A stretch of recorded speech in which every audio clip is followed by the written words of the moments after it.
نايلوم فيديونا زخون إذا حج ساعات زنبرو زلو هيوت مرر سلتو ويلو نزلو سبن نايبا حق دما لوطي نزد السبن يا اتمنتاي سخواتي ننويح اوان صباح كجمرو إلنا بموزاف معلتات اند حلفونا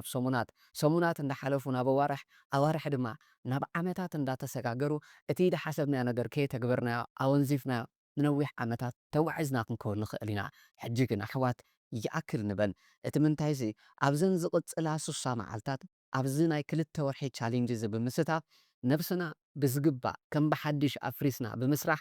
ሎሚ ለውጢ እነካይደሉ ግዜ ስለ ዝኸውን ኣሕዋተይ ፕሊስ ኣሕዋት ሓደራፎም ኢኹም ሎሚ ንጀምር ኣይንጀምር መዓልታት ምሕላፎም መዓልታት ናብ ሰሙናት ናብ ዓመታት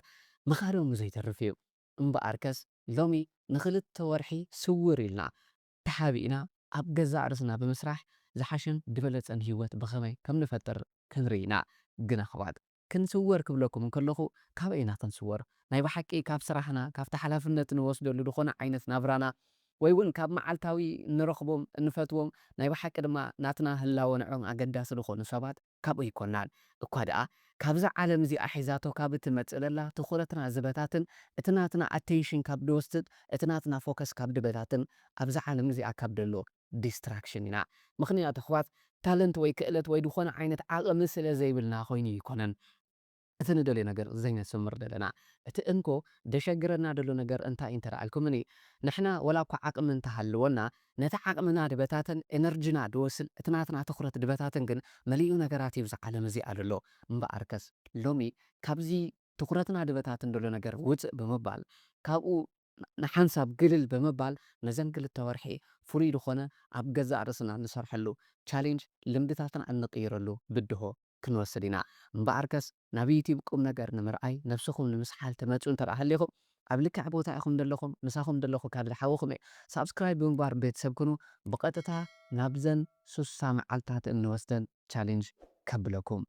እታ ቀዳመይቲ ኣዝያ ውሳኔ ዝኾነት ኣገዳሲት ዝኾነት ነዘን ዝቕፅላ 60 መዓልትታት ከነተግብራ ዘለና ኣሕዋት ነታ ቀዳመይቲ ሰዓት ናይታ መዓልትና ባዕልና ንቆፃፀራን ንተዓወተላን ኢና እቲ ምንታይ ሲ ረእይዎ ኢኹም ኣሕዋት ብንግኡ ተሲኢና እንታይ ኢና ንገብር እታ ቀዳመይቲ ነገር እንተደኣ ኢለኩም መብዛሕትና ንገብሮ ነገር እንተደኣ ሃልዩ ገናን ካብቲ ዓራትና ፓ ከይተሳእና ኣብ ውሽጢ ከቦርታና እንከለና ናብ ስክሮል ምግባር ኢና ንኣቱ እዚ ንገብር እንተደኣ ሃሊና ድማ ነታ መዓልትና ሲ ኣሕሊፍና ነቶም ስክሮል እንገብረሎም ዘለና ዝተፈላለዩ ሰባት ዝተፈላለዩ ኮንተንትታት ዝተፈላለዩ ዜናታት እቲ ናትና ኤነርጂ እቲ ናትና መዓልትና ድሌትኩም ግበርዎ ኢልና ኢና ነህቦም ዘለና ኣሕዋት ስለዚ ካብ ከምዚ ነገር እዚ ክንቁጠብ ክንክእል ኣለና ብፍላይ ድማ ብንግኡ እንተደኣ ትናትና ናይ ትኹረት ዘለና ወይ ከዓ ናይ ምምራፅ ዘለና ዓቕሚ እቲ ትኹረትና ብዝግባእ ክንጥቀመሉ እንተዘይክኢልና ብንግኡ ብዙሕ ኤነርጂ እዩ ዘለና ኣእምሮና ክፉት ስለ ዝኾን ኤነርጂ ፉል እዩ ደሎ ግን ኣብታ እዋን እቲኣ መፅናዕቲ ከም ደረጋግፆ እውን ከም ደርእዮ እውን እንተደኣ ንሕና ብዝግባእ ንወስዶም ውሳነታት ሃልዮም እቲ ናትና ዊል ፓወር ክንጥቀመሉ እንተዘይክኢልና ብካልኦት ሰባት እዩ ድውሰድ እንተደኣ ብንግኡ ነዚ ኤነርጂ እዚ ክንጥቀመሉ እንተዘይክኢልና ከዓ ሙሉእ መዓልቲ እንዳወረደ በቶም ሙሉእ እንከሎ ዝወሰድዎ ሰባት በቶም ሙሉእ እንከሎ ትናትና ኣቴንሽን እንዳሃብናዮም ሰባት ከዓ ብኦም እዩ ዝውሰድ ኣሕዋት ፕሊስ ሓደራኹም እዚ ነገር እዚ ነቋርፆ እሞ ናይ ብሓቂ ብንግኡ ትስእ ክንብል እንከለና እታ ቀዳሚቲ ክንገብራ ዘለና ነገር እንታይ እያ እንተደኣ ኢልኩምኒ ነዛ ሞባይልና እዚኣ ዘይምትንካፍን እቲ ናትና ኤነርጂ እቲ ናትና ኣቴንሽን ከዓ ንካልኦት ሰባት ኣሕሊፍካ ደይምሃብን ኣሕዋት ምክንያቱ ብንግኡ ትተስእ እሞ ሓደ ጠቀምቲ ዝኾኑ ፅቡቅ ኣሕዋት ረእይዎ ኢኹም ትስክሮል ንገብሮ ብፍላይ ሓፀርቲ ቪድዮታት በቃ ተባህለ እዩ ወረ እዩ ዜናታት እዩ ማለት ንዓኻ ብዙሕ ኣብ ሂወትካ ኣትዩ ዕንቅፋት ደኣ እምበር ናይ ብሓቂ ሂወትካ ኣትዩ ጥቕሚ ዘለዎ ነገራት ኣይኮነን ስለዚ ፕሊስ ኣብታ መጀመርያ ዘላ ብንግኡ እታ ቀዳመይቲ ሰዓት ናትና ንግበራ ንዓና ዝተሓዘ ግዜ ይሃልወና ስለዚ ካብቲ ኩሉ ናይዚ ሶሻል ሚድያ እዚ ነገራት ውፅእ ኢልና ድማ ኣብታ መጀመርያ ክንገብራ ዘለና ነገር ኣሕዋት እታ ሰዓት ከዓ ንዓና ንጥቀመላ ስለዚ ብንግኡ ልክዕ ትስእ ምስ በልና ኣእምሮና ብዝግባእ ስለዘይነቅሐ ደሎ ስለ ንብዕብዝዝ ወይ ከዓ ንክሓት ስለ ዘይስምዓና ክነቃቅሐና ዝኽእል ነገራት ኣብታ መጀመርያ ንግበርና ስለዚ እታ ቀዳመይቲ ክትንክሐና ትኽእል ነገር ልክዕ ኣብታ የዒንትና ድኸፈትናላ ድተሳኣልና እዋን ቀጥታ የእጋርና ኣብ መሬት ይርገፅ ኣሕዋት ብድግ ንበል ተሲኢልና ብቁልጡፍ ትስእ ንበል እሞ ብድሕሪኡ ድማ ብርሃን እንተደኣ ሃልዩ ብርሃን ልቺ እንተደኣ ሃልያ ምሸት እንተደኣ ኮይኑ ልችኒ ወላዕ ውቺስ ገና ደይነግህ እንተደኣ ኮይኑ ነጊዩ ንትስእ እንተደኣ ኮይና ለይቲ ንሰርሕ እንተደኣ ሃልና ከዓ ብቐጥታ ከይድና ፀሓይ ብርሃን ንርከብ ኣሕዋት ናይ ባሓቂ ናብ ፀሓይ ንውፃእ እዚ እንታይ ክገብር እዩ እንተረኣይኩምኒ ብዝግባእ መጀመርያ ከነቃቅሐና እዩ እቲ ዝነበረ ሜላቶኒን ሆርሞን ፅርግ ኣቢሉ ኣውፂኡ ብሓድሽ ሴራቶኒን ብዝበሃል ከነቃቅሐና ብዝኽእል ኤነርጂ ብኡ ክመልአና እዩ ስለዚ ተነቃቂሕና ንጅምሮ ኣለና ማለት እዩ ስለዚ ብድሕሪ ንገብሮ ነገር ንግበር ገፅና ንተሓፅብ which is በቃ መጀመርያ ንገብሮ እዚ ነገር ኣዝዩ ይኹን ማይ እውን ብጣዕሚ ኣዝዩ ወሳኒ ስለ ዝኾነ ንክንነቅሕ ስለ ዝጠቕመና ሸዓ ከዓኒ ምልእ ኣቢልና ቢኬሪ ማይ ከዓኒ ውስድ ነብል ከም ልምዲ ንሓዘ በቃ እዚ ብንጉስ ብከምዚ መንገዲ ንጀምር ኣሕዋት ብድሕሪኡ ተደላ ሓንቲ ሰዓት ናትና እያ በቃ ናብ ካልእ ክነካፍላ የብልና ንድኾነ ሰብ ሓሊፍና ክነውህ የብልና ንድኾነ ሶሻል ሚድያ ኣብ ታሕቲ ከቦርታና ኮይና ስክሮል እንዳገበርና ነቲ ናቲ ኮንተንት ኮንሱም ክንገብሮ የብልናን ኣሕዋት ስለዚ ፕሊስ መጀመርያ ከምዛ ክብለኩም ዝፀናሕኩም ሓንቲ ሰዓት ናትና ትኮን ብድሕሪኡ ድሌትና ነገራት ክንገብር ንኽእል ኢና which is ምናልባት ብንግኡ ተሲኢልና ናብ ፀሎትና ምስጋና ክንኣቱ ንኽእል ኢና በብእምነትና መስጊድ ዲና ክንከይድ ወይ ናብ ሰላት ዲና ክንኣቱ ወይ ናብ ቤተክርስትያን ዲና ክንከይድ ወይ ከነቀድስ ዲና ዱ ሳምቲንግ መጀመርያ ነገር ግን እዚ ነገር ንዓና ንግበሮ ናይ ብሓቂ እታ መዓልቲ እቲኣ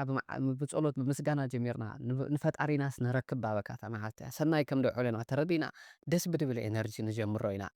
ምክንያቱ ሸዓ እንተተቆፃፂርና ምኑ መዓልቲ ክንቆፃፀራ ንኽእልና ሸዓ እንተ ደኣ ኣምሊጣትና ግን ዘሆለይ ኣምሊጣትና እያ ተውዕል ኣሕዋት ፕሊስ ስለዚ ነዛ ነገር እዚኣ ንግበራ እሞ ብንግኡ መዓልትና ባዕልና ንቆፃፀራ ኣብታ ሓንቲ ሰዓት ካደ ዝተፈላለዩ ንጥፈታት ክንገብር ንኽእል ኢና ቀፂልና ካብ ንገብሮም ነገራት እንተረኣ ሃልዮም ኣብታ ሓንቲ ሰዓት ውሽጢ እንተረኣ ሃልያ እታ ካልአይቲ ንገብራ ነገር ኣካላትና ነንቀሳቅሱ ኣሕዋት እዚ ኣካላትና እዚ በቃ ኮፍ ክብል ገለ ኣይኮነን ተቢድ ምክንያቱ መብዛሕትና ኮፍ ኢልና ወይ እውን ስክሮል እንዳገበርና ወይ እውን ደቂስና በዓላትና ገለ ኢና ንሕልፎ ግን እታ ደላትና ሓንቲ እዋን ውስድ ኣቢል ማለት ግዜ ውስድ ኣቢልና ንንቀሳቀሰላ ኣካላትና ነንቀሳቀሶ ስትሬች ንግበር ግዴታ እውን ከይድና ጂም ኣቲና ሓፃዊን ከነልዕል ኣለና ገለ ማለት ኣይኮነን ኣሕዋት just let's go and walk take a walk ውፅኢትና ድኾነ ወክ ንውሰድ ወይ እውን ንጉየይ እንተዘይኮይኑ ከዓ ኣብ ገዛና ኮይና ሲምፕል ድኾነ ኤክሰርሳይዝ ጥራይ ኣካላትና ክንንቀሳቀሰሎም ንኽእል ከዓ ንውሰድ ኣብ ዩቲብ ከፊትኩም ዲኹም ገለ ጌርኩም ዲኹም ኢኬን ካልኦት ሰባት ጋይድ እንዳገበሩኹም ክትገብርዎ ትኽእሉ ነገር እዩ ኣሕዋት ስለዚ ፕሊስ ማለት ኣካላትና ክንንቀሳቀሶ እንተረኣ ጀሚርና እቲ ናትና ኤነርጂ እቲ ናትና ኢሞሽን ፅቡቅ ንክኸውን እቲ ናትና ሓይሊ እቲ ናትና ኣብ ውሽጥና ዘሎ ኤነርጂ ፅቡቅ ንክስምዐናን ብፍላይ ድማ ኮርቲዞል ዝበሃል ንክንጭነቕ ንክስልችወና ገለ ዝገብረና ሆርሞን ኣሎ ንሱ ከዓ ካብ ኣካላትና ንክውገድ እዩ ዝገብር ስለዚ ጀስት ሙቭ ዮር ቦዲ ኣሕዋት ንእሽተይ 10 ደቂቕ ድያ 15 ደቂቕ ድያ ከዓኒ ሰውነትና ብዝግባእ ነንቀሳቀሰላ ኢና እዚ ይውል ሲ በቃ እቲ ናይ ብሓቂ ስቂልና ነባኽኖ ዝነበርና ስቂልና ስክሮል እንዳገበርና ነጥፍኦ ዝነበርና ግዜ ብዝግባእ ኣካላትና እንተደኣ ከነነቃቅሐሉ ክኢልና ብዝረግአ ኣእምሮን ብዝተነቃቅሐን ኣካላት መዓልትና ንጅምሮ ኣለና ማለት እዩ ክንዕወተሉ ዘይንኽእል መንገዲ ድማ የለና ኣሕዋት ፕሊስ እዘን ነገራት እዚአን ፅቡቅ ጌርና ነተግብረን ናፍታ ሳሰይቲ ከብለኩም ናፍታ ትቕፅል ቅድሚ ምሕላፍና ግን ኣሕዋተይ እቲ ናትና ዩቲብ ኣናላቲክስ ከም ደርኤና ኣሎ ድበዝሒ ሰብ ሳብስክራይብ ከይገበረ እሞ ድምልከት ደሎ ስለዚ ፕሊስ ጋይስ ንዓኹም ደይተሓስ ንዓና ግን ኣዝያ ጠቃሚት ዝኾነት ናብ ብዙሕ ሰብ ንክንበፅሑን ትሕግዘና ሳብስክራይብ ምግባርኩም ላይክ ምግባርኩም ሼር ምግባርኩም እሞ ስለዚ ብቀዳምነት ሳብስክራይብ ምግባር ቤተሰብ ኮኑ ኢኹም እንደገና እዚ ቪድዮ እንተደኣ ፈቲኹም ናብ ብዙሓት ሰባት መታ ዩቲብ ክሰደኻ ላይክ ሼር ግበርዎ ኢኹም ኣሕዋት ብቐጥታ ናፍታ ትቕፅል ከሕልፈኩም ኣብዛ ሳሰይቲ ድማ ኣዝያ ወሳኒ ዝኾነት ከነተግብራ ዘለና ነገር እንተደኣ ሃሊ ኣሕዋት ንመዓልቲ 10 ገጽ ክጠቕመና ዝኽእል መፅሓፍቲ እስኪ ነንብብ ኢና ምናልባት ካልእ ዝኾነ ዓይነት መፅሓፍ ግን ኣይነልዕል ኢና ኣሕዋት እንታይ ደኣ ማለት ዝኾነ ፊክሽን ገለ ኣይኮነን ናይ ብሓቂ ኣብቲ ናትና ቢዝነስ ኣብቲ ናትና ኣካይዳ ኣብቲ ናትና ልምድታት ኣብቲ ንሕና መን ምዃንና ክረግረና ንኽእል which is ኣሰራርሓ ናይ ኣእምሮና ክረድአና ንኽእል ከዕብየና ዝኽእል ብጣዕሚ ብዙሕ ናይ ፐርሰናል ዴቨሎፕመንት መፅሓፍቲ ኣሎ እዩ እዚ ብዙሓት ሰባት ካብቲ ናቶም ልምድታት ዝፀሓፍዎ ፅቡቅ ገይሮም ኣብኡ ደቐመጡላ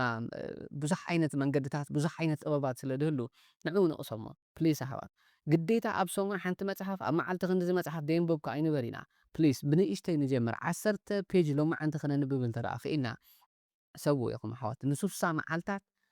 600 ፔጅ ኢና ፈነንብብ እዚ ድማ ቀሊል ኣይኮነን ኦልሞስት 2 መፅሓፍ 3 እውን ክኸውን ይኽእል ኢና እሱ እንተደኣ ኮይኑ እቲ መፅሓፍ ኣገርመኩም ንሓት 10 ፔጅ ጥራይ ካልእ ነገር ኣይተንብቡ ኢኹም ጀስት 10 ፔጅ እዚ ክንገብር እንተደኣ ክኢልና ድሕሪ 2 ወርሒ እውን ሓደ ልምዲ ክነጥሪ ኢና ንምንታይ ኢና እዚ 2 ወርሒ ንወስዶ ዘለና እንተደኣ ኢልኩምኒ ኣብ ለንደን ዝተገበረ ሓደ መፅናዕቲ ሓደ ልምዲ ናይ ብሓቂ ከም ናትና ልምዲ ጥራይ ደይኮነ ናይ ብሓቂ ወንቲ ናትና ኣይደንቲቲ ንክኸውን ሲ እቲ ናትና ውሽጣዊ ዝኾነ መንነት ንክቆፃፀር ሲ ድወስደሉ ኦልሞስት ክሳብ 66 መዓልትታት ይብል ስለዚ ዳስ ዋይ ናታ ኣቨሬጅ ንወስዳ ዘለና እዚ ግዜ ወሲድና ዘለና ኣቨሬጅ ታይም እዩ ስለዚ በቃ ኣንባቢ ኢና ንኽእሉ ድሕሪ 2 ወርሒ ፕሊዝ ኣሕዋት ቀሊል ክመስለና ክእል እዩ። ዝክልተ ወርሒ ግን ሸለው ኢሉ ምሕላፉ ዶ ይተርፍ እዩ። ንሕና ክንዕወተሉ እንተደኣ ኽኢልና ግን እንተደኣ ሎሚ ኣብ ከነንብብ እንተደኣ ኽኢልና ግን ኦፍ ኮርስ ፅባሕ ንግሆ ከዓኒ ከዓንብበና ድኽእል ናብ ዝሓሸ መንገዲ ክወስደና ድኽእል ጥበብ ክንረክብ ንኽእል ኢና። እዚኣታ ሳልሰይቲ እያ ናብታ ራብዐይቲ ክብለኩም። እታ ራብዐይቲ ሕጂ እውን ኣዝያ ወሳኒ ዝኾነት ኩላትና ክነተግብራ ዘለና ነገር ድማ ኣሕዋት ካብቲ ኣብ ሶሻል ሚድያ እነሕልፎ ዝነበርና ግዜሲ ሓንቲ ሰዓት ጥራይ እስክንቐንስ እንተኽኢልና 2 ሰዓታት ግን ረይብዎ ኢኹም ድሓን ብፍላይ ምናልባት ኣብ ሳምሰንግ እንተደኣ ኮይና ሞባይልኩም እትው ኢልኩም ዲጂታል ዌልቢንግ ድብል እንተደኣ ሪኢኹም ስክሪን ታይም ኣለዎ ክንደይ ሰዓታት ማለት ሰብ ቢዚ ኣነ ግዜ እንዲ ደይብለይ ኮይኑ ገለ ብለካ እንተሪእና ግን 6 ሰዓት 7 ሰዓት ኣብቲ ሞባይል እዩ የሕልፍ። ምናልባት እንተደኣ iOS ወይ ከዓ ኣይፎን ኮይና ኸ ሪእዎ ኢኹም ስክሪን ታይም ድብል ኣሎ ብሴቲንግ ኣቲኹም ትግረም ኢኻ 6 ሰዓታት ሙሉእ ቲክቶክ ስክሮል እንዳገበርካ ምክንያቱ 10 ደቂቕ ገሊልካ እኳ ኢኻ ትኣቱ ግን ከምዛ ርበልኩኹም እታ ናትና ትኹረት ንሶም ስለ ዝወስድዋ ብኸመይ እውን እቲ ናትና ትኹረት ክወስዱ ከም ዘለዎም ብጣዕሚ ኤክስፐርት ስለ ዝኾኑ ኣይውፅኻን እዮም ካብቲ ሶሻል ሚድያ እቲ ትኹረትካ ፅቡቅ ገይሮም እዮም ዝሕዝዎ። ስለዚ ስክሮል እናገበርካ ከይተረድአካ 4 ሰዓት 5 ሰዓታት ትሓልፍ ኣይኮነን ኣሕዋት። እስ ሕሰብዎ እስኪ እዚ 4 5 ሰዓታት ቅንስ ኣቢልና ግደፍዎ እሞ ካልእ ነገር 2 ሰዓት ወይ 1 ሰዓት ጥራይ ቅንስ ኣቢልና ሲ እንተደኣ ካልእ ነገር ንምምሃር ወይ ድኾነ ከምዚ ክብለኩም ፀናሕኩም መፅሓፍ ንምንባብ ወይ ካልእ ዓይነት ኤክሰርሳይዝ ንምግባር ወይ እውን ድኾነ ዓይነት ስኪል ንምምሃር ገለ ክንጥቀመሉ እንተደኣ ኽኢልና ኢማጂን ኣሕዋት ድሕሪ 60 መዓልቲ 60 ክንዓብየሎም ንዕቤት ዝተጠቐምናሎም ናፃ ዝኾኑ ሰዓታት እዮም ዝህልውና ኤነርጂና ኢና ንሕልዎ ኣሎ። ፕሊዝ ነዚ ነገር እዚ ፅቡቅ ጌርና ንጠቀመሉ ኢና። እታ ሓንቲ ሰዓት ዘለና ናይ ሶሻል ሚድያ ቅንስ ነብላ እሞ ገለ ነገር ኣብ ምምሃር ድኾነ ንዓና ክጠቕመና ድኽእል ነገር ኣብ ምትግባርካ ነሕልፋ ኢና ኣሕዋት። እዚ ክንገብር ተደኣ ኽኢልና ይውልሲ ኣሕዋት እቲ ዲፈረንስ ክትርእይዎ ኢኹም ኣእምሮኻ ዕረፍቲ ይረክብ እዩ ሰላም ይረክብ እዩ። ከይድኩም እታ ሓንቲ ሰዓት ወክ ንምግባር ድዩ ድኾነ ትምህርትታት ንምውሳድ ድዩ ወይ እውን ድኾነ ዓይነት መፅሓፍ ኣብ ምንባብ ድዩ ገለ ንጠቀመላ ኢና ኣሕዋት። እዚኣ እታ ራብዐይቲ እንዳ ናብታ ሓምሸይቲ ክብለኩም ቅድሚ ኣብታ ሓምሸይቲ ምሕላፍና ግን ኣሕዋት ሓደ ሓበሬታ ኣለኒ ንሱ ድማ ስርበተ ካውለውጥ ንኩለንትና ዕብየት ሰሰመኛ ኦንላይን ስልጠናና ኣብ ምዝገባ ኢና ዘለና። እዚ ስልጠና እዚ ን17 ዙራት ብኣሽሓት ዝቁፀሩ ሰባት ተሳቲፎሞ ናይ ብሓቂ ሂወቶም ንምቕያር ድማ ኣዝዩ ዝጠቕሞም ጥበባት ወሲዶም ካብ ሕልፎም ብምልቃቅ ኣብ ሕጂ ሰዓት ብምንባር ዝሓሸን ዝበለፀን መፅኣ ክፈጥረሉ ክኢሎም እዮም። ሕጂ ድማ እቲ ግዜ ናትኩም እዩ ኣብዛ 18 ዙር ንክትምዝገቡ እዚ ሓበሬታ እዚኣ ህበኩም ኣለኹ። ኣብዚ ታሕቲ ዘሎ ናይ ዋትስኣፕ ነምበር ተጠቒምኩም ርኸቡና ኢኹም ሕጂ ካብ ሕልፍኩም ንምልቃቅ ብምውሳን ስርበት ተኻውቡ ዝኾነ ለውጢ ድማ ኩለንትና ዕቤት ከተምፅኡ ጀባ ኣብለኩም ናብታ ትቕፅል ከብለኩም። ኣብታ ሓምሸይቲ ክንገብራ ዘለና ነገር ድማ ኣሕዋት እዚ 60 መዓልታት ወይ ከዓ እዚ 2 ወርሒ ስቂልና ደይኮንና ከነሕልፎ እኳ ደኣ ገለ ሞያ ኣብ መሓዝ ድኾነ ዓይነት ስኪል ኣብ ምምሃር ኢና ከነሕልፎ። ሶ ፕሊዝ ጋይስ ሓድሽ ነገር ንምሃር ኢና። እቲ ምንታይ ሲ እዛ ዓለም እዚኣ ትርእይዋ ኣለኹም ኢኹም በብመዓልቲ ሓድሽ ነገራት እንዳምፅአት ከምዚ ትርእይዎ ኣለኹም ናይ ኤኣይ ዘመን እዩ። ስለዚ ብዚ እዋን እዚ 4-5 ዓመታት ዲግሪ ዝተምሃረ ሰብ ዘይኮነ ናይ ባሓቂ እውን ዕዉት ክኸውን ንሪኦ ዘለና እኳ ደኣ ኣብ ውሽጢ 3 ወርሒ ኣብ ውሽጢ 2 ወርሒ ኣብ ዝተወሰነ ኣዋርሕ ገለ ስኪል ገለ ሞያ ክምሃር ዝኸኣለ ሰብ እዩ። ሕጂ ከምዚ ክብለኩም ከለኹ እቲ ትመሃርዎ ዘለኹም ዲግሪ ዲፕሎማ ኣቋርፆ ማለት ኣይኮንኩን ኣሕዋት ንዕኡ እንዳተምሃርኩም ግን ጎኑ ጎኑ ስኪል ክትምሃሩ ክትክእሉ ኣለኩም ኣሕዋት። ምናልባት ኮንተንት ክሪኤሽን ድዩ ገለ ቋንቋ ድዩ ወይ ዝተፈላለየ ዓይነት ናይ ከምዚ ቴክኖሎጂ ነገራት ድዩ ወይ ናይ ቢዝነስ ድኾነ ዓይነት ስልጠናታት ድዩ ቢዝነስ ሞዴል ከመይ ከም ዝስራሕ ድዩ ገለ ድዩ ኣፅንዑሞ ብዝግባእ ሓደ ስኪል ሓዚኹም ኣሕዋት። ስለዚ እንተደኣ ነዘን ዝቕፅላ ዘለዋ 2 ኣዋርሕ ከዓኒ ገለ ስኪል ክንሕዝ ክኢልና ድሕሪ 2 ወርሒ ስኪል ዘይነበሮም ግን ከዓ ገለ ሞያ ዝተዓጠቑ ሰባት ኢና ክንከውን። ሰረይዎ ኢኹም ዳህስሱ ኣብዚ ኢንተርኔት እዚ ኸይዱ ኢኹም ብናይ ቋንቋ ድዩ ብቢዝነስ ድዩ በዚ ቴክኖሎጂ ድዩ ብዝተፈላለየ መንገዲ ብኤኣይ ድዩ ብካልእ ነገራት ብዙሕ ክትስልጥንሉ ትኽእሉ ነገራት ኣሎ እዩ። ስለዚ ፕሊዝ ነዛ ምናልባት ከፊልና ክኸውን ይኽእል ገሊኡ ከዓ ብነፃ ክኸውን ይኽእል እዩ። ስለዚ ረእይዎ እሞ ከይድኩም ናይ ብሓቂ ኣብ ገዛ ርእስኹም ንክትሰርሑን ገለ ስኪል ንክትሕዙን ዝገብረኩም ነገራት ተምሃሩ ኢኹም። ብፍላይ ነዚ ዝቕፅል ዘሎ 2 ወርሒ ድማ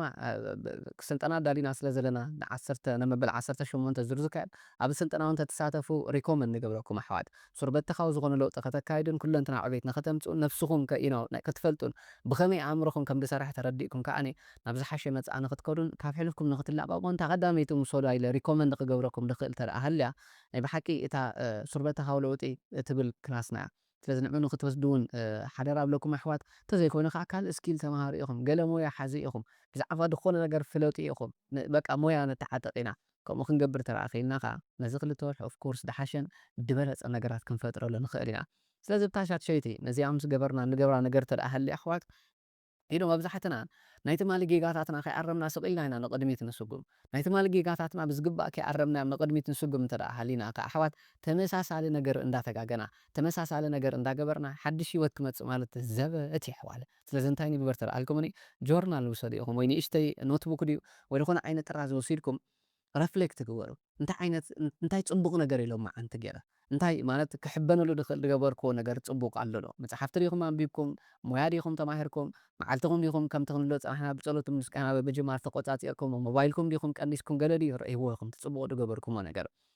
ንነፍሰይ ቃል ኣቴላ ደይ ተግበርኮ ነገር ከ እንታይ ኣሎ ድሕሪኻ ፀሓፍዎ ኢኹም ኦኬ እዚኣ ለካ ተጋግየ ብልጉ ለካ ትኩረተይ ንዓይ ዘይኮነ ንካልእ ሰብ ወፊየሉ ነይረ እየ ለካ ብልጉ እንዳማረርኩ ተስእየ ለካ ብልጉ ከምዚ ገይረ ወይ ሙሉ መዓልቲ ከምዚ ጀስት ረይዎ ኢኹም ኣሕዋት ውዕሎ ማለት ረፍሌክት ግበሩ ኢኹም ሕራይ ኣሕዋት ሓደራኹም ፕሊስ ስለዚ ከምዚ ጌርና ረፍሌክት ንግበር ንርኣዮም እቲ ዝተጋገነ ጌጋታት ከዓኒ ቀስ እንዳበልና እንዳዓረብናዮ ክንከይድ ኢና እንተዘይኮይኑ ግን ስቕኢልና ዓለል ሃዋን ሂወት ንኸዳ እንተደኣ ሃሊና which is ብልመፀልና ጥራይ ንኸይድ ተደኣ ሃሊና እቶም ንጋገዮም ዘለና ጌጋታት ፅባሕ ንጎውን መሊሶም እዮም ከዕንቁፍና ስለዚ ፕሊስ ረፍሌክት ንግበር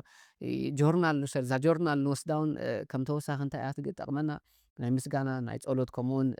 ፕላን ንገብረላ ገለ እያ ትኾን ስለዚ ነዛ ክልተ ወርሒ ሓንቲ ጥራዝ ፍለዩ ኢኹሞ ፕሊስ ኣሕዋት ቢ ሲሪየስ ንኾኑ እሞ ብትኹረት ነዚ ነገር እዛ ዓቲብና ንሓዞ ነፍስና ከዓ ብዝግባእ እንዳገምገምና እንዳፈተሽና ንኸይድ እቲ ከነስተኻኽሎ ዝግበአናን እቲ ተጋገነ ጌጋታት ከዓኒ እንዳዓረብና ንኸይድ ማለት እዩ እዚኣ እታ ሻድሸይቲ እያ ኣብታ ሻብዐይቲ ኣዝያ ወሳኒ ዝኾነት ሂወተይ እውን ንዓይ ሙሉእ ክትቅየረለይ ዝኸኣለት ልምዲ ድማ ኣሕዋት ናይ ምስጋና ልምዲ እያ ምስጋና ማለት ኣይደኖ ብቓላት እውን መግለፂ ትስእነሉ ኢኻ እቲ ምንታይሲ ከተመስግን ክትጅምር ከለኻ ካብቲ ተምሃርሎ ነገራት ውፅእ እንዳበልካ ናይ ብሓቂ ናብቲ ተመስግነሉ ነገራት እንዳተኾከርካ ክትከይድ ከለኻ ኣብ ሂወትካ ተመስግነሉ ነገራት እንዳሓበየ ዝኸይ እቲ ተምሃርሉ ዘለኻ ነገር ኮ የለን ማለት ከይኮነን ገለ ደሽገረና ድሰኣናዮ ወይ ድኾነ ዓይነት ደይነመስግነሉ ነገር እኮ የለን ማለት ኣይኮነን ግን እንታይ እዩ ኣሕዋት ንዕኡ ኢግኖር ምግባር ደይኮነ እኳ ደኣ ብምስጋና ጌርካ ንዕኡ ክትዕብልሎ ምኽኣል እዩ ምክንያቱ ከምቲ ሓንቲ ወይ ድበልኩኹም ትኹረትና ናብ ዝኸደሉ እቲ ናትና ኤነርጂ ድውሕዝ ኤነርጂና ድወሓዘሉ ነገር ከዓኒ ክዓቢ ግዴታ እዩ ስለዚ ነመስግነሉ ነገራት ትኹረት ንገብረሉ እንተደኣ ሃሊና ፅባሕ ንጎ ነመስግነሉ ነገራት እንዳበዝሐ ይድኸይ ስለዚ ብዛ ድበልኩኹም ጆርናል ውሰዱ እሞ ንጎ ትስእ ምስ በልኩም ምስጋና ፀሓፉ ብኡ ጌርኩም እቲ ክትኮንዎ ትደልዩ ሕልምታትኩም ኣብኡ ፀሓፉ ኣዘኻኽሩን ኣእምሮኹም እቲ ሕልምታትኩም መዓልትኹም ብኸመይ መንገዲ ክትነብሩዋ ከም ዘለኩም ጀስት ፀሓፍዎ ኢኹም ብዝግባእ በዚ መንገዲ እዚ መዓልትና ንጀምሮ ኢና ክንዓፅኦ ከለና እውን ኦፍኮርስ ብፀሎት ብምስጋና ጌርና ከዓ ግዴታ ክንዓፅኦ ክንክእል ኣለና ከም ሓንቲ ቦናስ ክህበኩም ዝደሊ ነገር እውን እንተደኣ ሃልዩ ኣሕዋት